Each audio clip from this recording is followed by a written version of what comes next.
కార్యక్రమానికి అధ్యక్షత వహించిన రావి వెంకటేశ్వర గారికి, వేదికను అలంకరించినటువంటి నా కమ్మ సోదరులందరికీ, ఈ కార్యక్రమానికి విచ్చేసినటువంటి సోదర సోదరిమణులకు, నవ యువకులందరికీ కూడా నా హృదయపూర్వక నమస్కృతులు.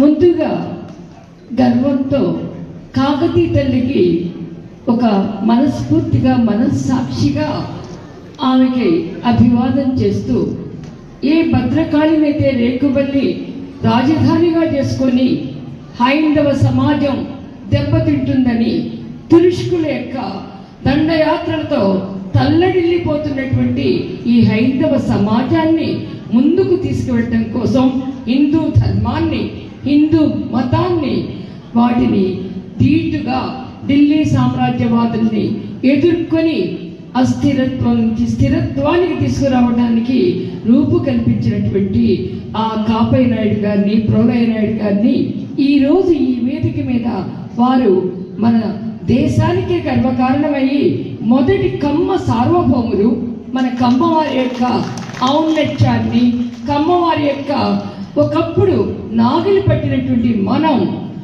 తర్వాత కళాన్ని కూడా పట్టాం. నాగలి కలమే పనికిరావు, అవసరమైతే ధర్మాన్ని ముందుకు తీసుకెళ్ళడం కోసం శ్రీకృష్ణుడు చెప్పినట్టుగా అవసర సమయంలో ధర్మం దారి తప్పినప్పుడు, అధర్మం ప్రచురీగినప్పుడు ఆ ధర్మాన్ని ముందుకు తీసుకెళ్లే ధర్మ యుద్ధంలో కత్తిని కూడా పట్టుకొని సుల్తాన్పూర్గా మారినటువంటి వరంగల్ని, ఓరుగల్లుని మరలా ఓరుగల్లుగా మార్చినటువంటి ఘనత మన యొక్క కమ్మ సామ్రాజ్యంది, కమ్మ నాయకులది, కమ్మ సార్వభౌములది. ఇదే వేదిక వేదించి నేను గర్వంగా ఒక మాట చెప్పగలుగుతాను.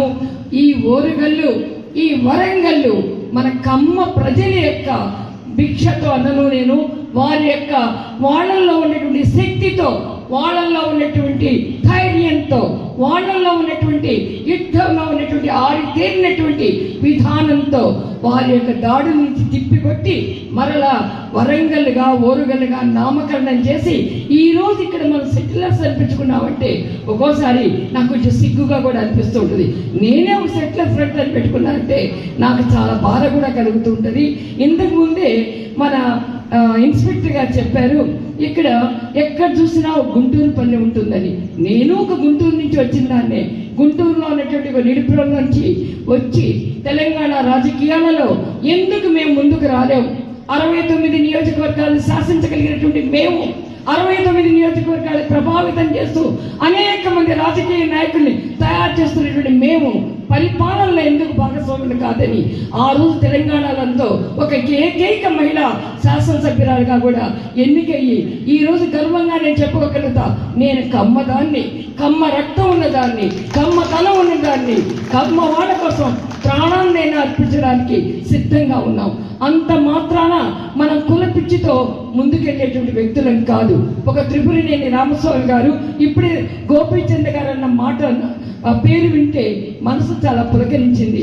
ఆయన యొక్క సాహిత్యం కానివ్వండి, ఆయన యొక్క భావాలు కానివ్వండి, ఇంకో రకంగా చెప్పాలంటే వేదాలు అందరికీ కూడా అందాలి, వేదాలు బ్రాహ్మణ సొత్తు కాదని చెప్పి పాటుపడినటువంటి గోపదేవ్ గారి వ్యక్తిత్వం కానివ్వండి, ఇవన్నీ కూడా మన సాహిత్యాన్ని, రాజకీయాలని, మన యొక్క స్థిరత్వాన్ని, మనకున్నటువంటి చిరునామాని ప్రభావితం చేశాయి.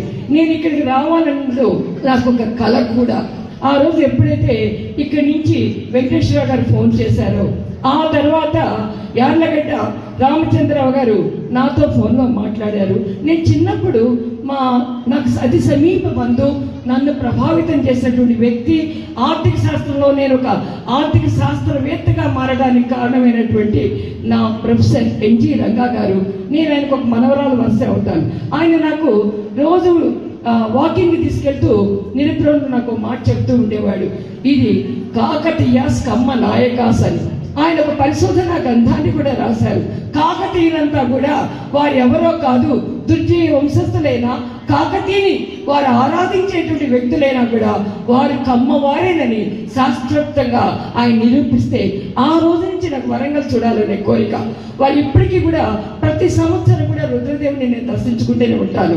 తర్వాత మా కాట్రగడ్డ వంశంలో నేను మా యొక్క ఇంటి దేవత కూడా ఆమె పేరు అంకమ్మ అని భద్రకాళినే పోలి ఉంటుంది. వీరంతా కూడా సేనాధిపతులుగా ఇదే చోట పనిచేశారని తెలుసుకున్న తర్వాత చరిత్రలో మనం తెలంగాణ వారం, మనం ఆంధ్ర వారం కాదు.